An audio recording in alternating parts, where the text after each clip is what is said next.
Hi there. In my study of the last 125 years, I have concluded that Gen Z is the weakest generation that we have had, and they may end up giving birth to the most persecuted generation of all time. Now, here is my take on this. The lost generation between 1875 and 1900, 1910 were the most persecuted generation. They had to endure World War I, a pandemic, the Spanish flu, and then the Great Depression. But guess what? In their persecution, they were able to give us icons like Carl Benz, invented Mercedes, the first motor vehicle, and then gave us people like Henry Ford, and then even people like Alexander Graham Bell, who invented metal detectors and the telephone and so on and so forth. Now, that generation gave birth to the greatness generation, the generation between 1910 and 1935. Great generation. So that generation gave us icons like John Baird, who invented the TV, Guglielmo Marconi, who invented the radio. That generation gave us advancements in areas like cinema, arts, entertainment, and so on and so forth. It was a great generation. Now, we had the next generation. Hold up. I know you're enjoying the video, but guess what? I'm facilitating a class on how to reprogram the subconscious. I'm going to use a lot of stories that people can relate with, real life stories. This is going to be very, very practical. So do you want to change negative patterns? Do you want to break free from limiting thoughts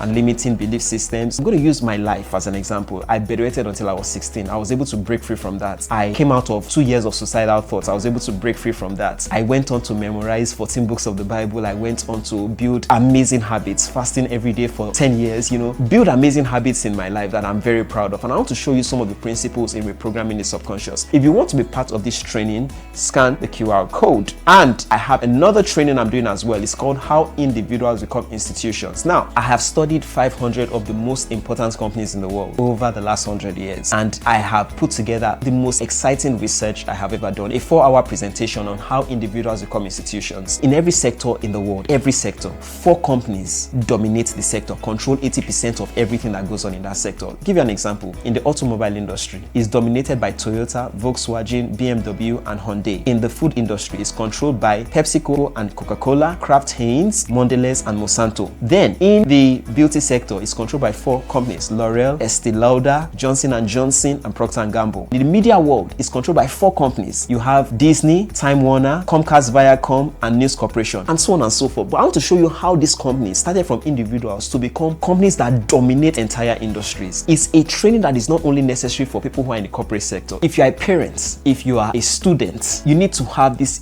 I wish I'd known this when I was 20 years younger, 25, 30 years younger. I would have made my life a whole lot better. So you are drawing from decades and centuries of experience. I recommend this training for everybody who is interested in succeeding and knowing how to maximize time, how individuals become institutions, how individuals become institutions.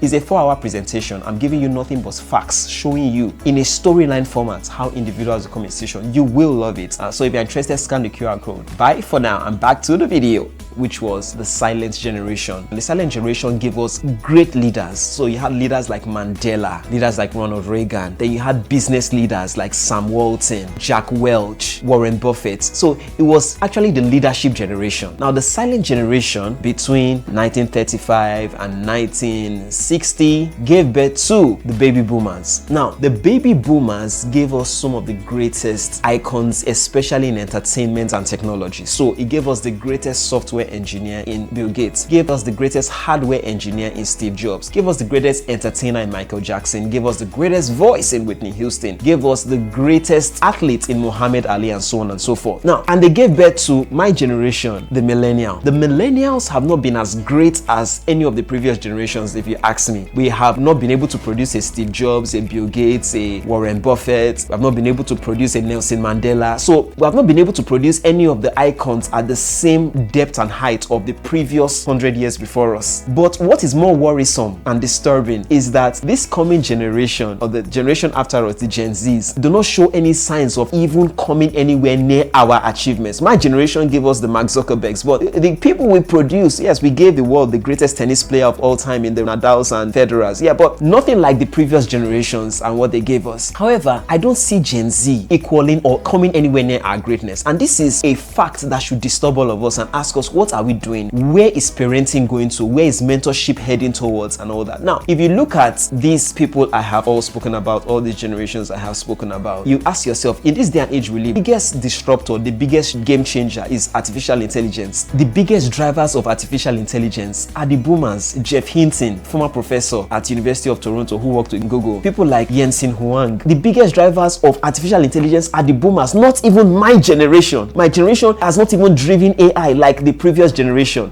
So this generation, Gen Z, I'm not saying it in a negative way that is the weakest generation. I sincerely think it's the weakest generation. I think they will give birth to an equally weaker generation, a generation that will suffer heavily, but in their suffering will invigorate the kind of zeal that the lost generation and the greatness generation had. So what I think the solution is that we need to start rethinking our parenting, rethinking our mentorship, rethinking our systems, the way we dress, the way we talk. Society is going really haywire, but we will suffer the consequences. But in suffering the consequences, it will teach us lessons that we will take and use to advance society. I hope that it works for every Gen Z. I think every Gen Z should watch this. So I'm giving a challenge to Gen Z. Each of the generations has given us icons. What have you given us? What have you done? What have you produced? Have you given us the greatest entertainers? No. Have you given us the greatest software engineers? No. Have you given us the greatest inventors? No. Have you given us the greatest trailblazers? No. Have you given us the greatest reformers? Have you given us the Martin Luther Kings, the Mandelas? No. Have you given us the greatest activists? No. So what have you done? What are you going to do? Are you going to match the greatness of the previous generations?